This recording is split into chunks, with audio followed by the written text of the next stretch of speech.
The third and most important key to effective time management is to be consistent. Being consistent is important in many pursuits. People who want to lose weight must eat right consistently.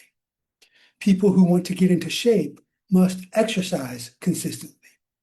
Students who want to earn high grades must study consistently.